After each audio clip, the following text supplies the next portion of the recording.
So Hot Air, Heat Wave, Arena, whatever you call it at this point, seems to have multiple different names, has been legal in Japan for a couple of days, maybe a week coming up to, and already there are some new decks popping up in the format.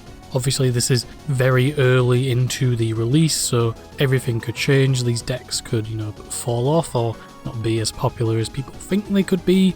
It's all up in the air. As of right now, we don't have the announcement of Japan's next set, but I imagine it will be coming within the next few months, maybe around May or June-ish. So we have a couple of months of this format to look at as we go into our next set, being Destined Rivals. So the first one I want to talk about is a deck that a lot of people knew was probably going to be good ever since the cards were announced, and that deck is the Cynthia deck, specifically Cynthia's Garchomp. This is a 330 HP fighting type Pokemon with 2 attacks. The first attack for 1 fighting energy does 100 damage, and then you can draw until you have 6 cards in your hand. And then the second attack for 2 fighting does 260 damage, but you have to discard all energy from this card. 2 very strong attacks, along with the benefit of it having free retreat on a stage 2, which is always very helpful. 260 damage is just shy of the peak threshold of 280, which is able to knock out most Pokemon in the format. However, Cynthia does have a plethora of support Pokemon, the main one being Roserade. So Roserade is a 130 HP grass type Pokemon with the Glory Yell ability that says your Cynthia's Pokemon's attacks do 30 more damage to your opponent's active Pokemon. And do note that unlike other damage boosting stuff that we currently have, like Snorlax, where it basically says its ability doesn't stack, Roserade actually does stack. So if you have multiples in play, that 260 damage is only going to increase, and even then its first attack for 100 damage is going to be even higher. Cynthia also has another form of support in Garchomp's pre-evolution, Gabite. Gabite has the King's Call ability, which says once during your turn you may search your deck for a Cynthia's Pokemon, reveal it and then put it into your hand. This ability is very strong because it can search itself. So say you had a turn 1 where you got a couple of Gibbles into play, you evolve one of them into Gabite, that Gabite can then search another Gabite, which can then search another Gabite, which can then search another Gabite, which can then search something like a Roselia or even a Roserade. Or the deck's backup attacker, Spiritomb. So Spiritomb has the Raging Curse attack, which for 1 colorless energy does 10 damage for each damage counter on your benched Cynthia's Pokemon. So let's say you have 2 Garchomps in play, you've pivoted between them and they've taken a Phantom Dive each from a Dragapult EX. So they have roughly around, 20 damage counters on them. That means your Spiritomb will be hitting for 400 damage for a single colorless energy, which is very, very, very strong. Not to mention that it's all damage counters, so again, if you're up against something like Dragapult, and they've been putting that 60 damage across your bench, say they've been putting some on your Roserades or your Roselias, or maybe some Gabites that you still haven't evolved up into yet, or even on a second Spiritomb, etc., damage is only going to increase. And for a late game attacker, it is very, very powerful because you can just gust up something and OHKO it. This deck, however, does have its plethora of issues. One of them kind of being the abundance of evolution Pokemon that the game plays. It plays a very similar type of style to something like Dragapult, where you want to play multiple copies of the mid-stage evolution Gabite because it's a useful Pokemon with a good ability, so it could lead to a little bit of bricking. But unlike something like Dracloak, Gabite is a little bit better because it can search out any of your Cynthia's Pokemon. Another downside to the deck is the fact that you have to discard the energy off of your Garchomp.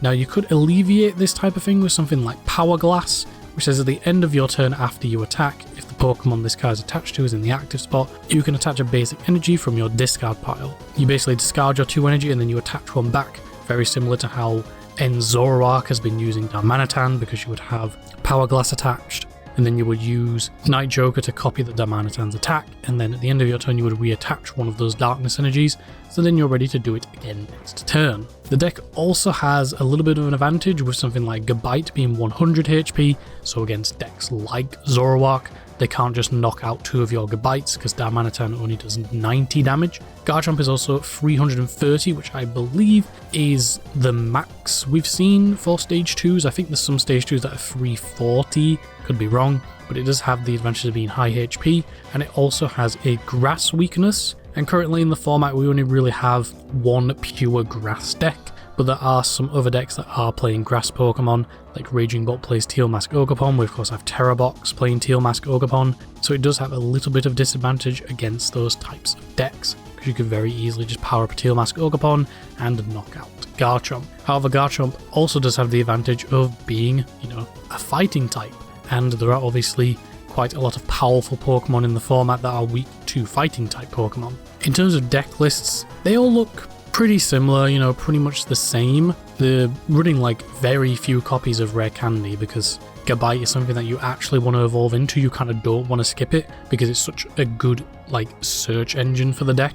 Some lists have been mixing around with some other type of stuff. Some lists have been playing the Monkey Dory engine with Frostlass, so you can add up damage counters, and with stuff like Maractus, which also lets you use stuff like Crispin, so you can get our fighting energy and then another type of energy, so then you're accelerating your energy a bit better. Most of them have been throwing in just Cynthia's Garchomp with Monkey Dory, so obviously if you take damage counters you can just move the damage around, and again it gives you an opportunity to play Crispin. But most deck lists have just been playing the standard Cynthia's Garchomp with Roserade, Spiritomb, Shaman, another new card coming in the same set for bench protection, and then obviously Fezandipity as a form of draw support. Cynthia also does have a tool card, being Cynthia's Power Weight, that says the Cynthia's Pokemon this card is attached to gets an additional 70 HP, which means that if you attach to something like Garchomp, it's now 400 HP, which is ridiculous. If you attach to something like Spiritomb, it becomes 140, so it could maybe live an attack here and there. You give it something like Roserade, so now it has 200 HP, so it can tank a few couple of hits if you really want it to.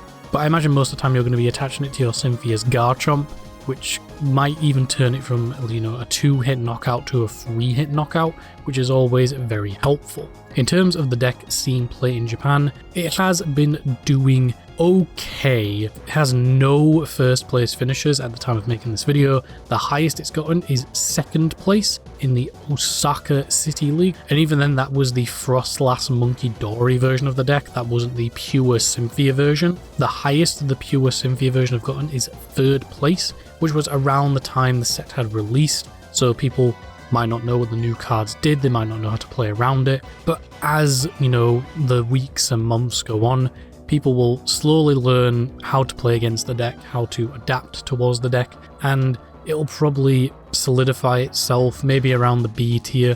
At the moment it has a 3.4% representation out of all the decks currently in the format. It is known of, it is getting top 8 finishers, top 4 finishers, but it has yet to get a 1st place at City League. But again, the set has only been out for a couple of days, a week, depends what time this video comes out, so there is the possibility it could get better, or maybe it'll fall off. We don't know yet. It's very early into the stages of Hot Wind, Hot Air Arena's release. And that's kind of it for this video. There isn't really much to say about this deck.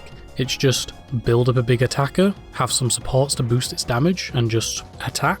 Very simple, very easy to play type of deck, which I do commemorate, because easy decks are a lot better for people, so they don't have to learn a bunch of sequencing stuff. They can just build up big attacker, build up support Pokemon, and just attack, attack, attack.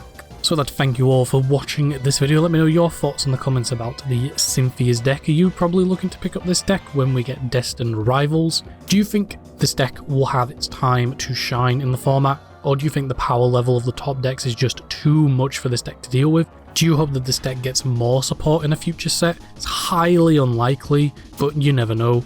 There could be a reprint set, or maybe just a big support set, something similar to maybe Crown Zenith, or maybe a shiny set that these cards get reprinted in with a little bit more support. We never know. Make sure to like, comment, and subscribe, all of that nonsense, and I will see you in the next video, whatever that may be. Take care.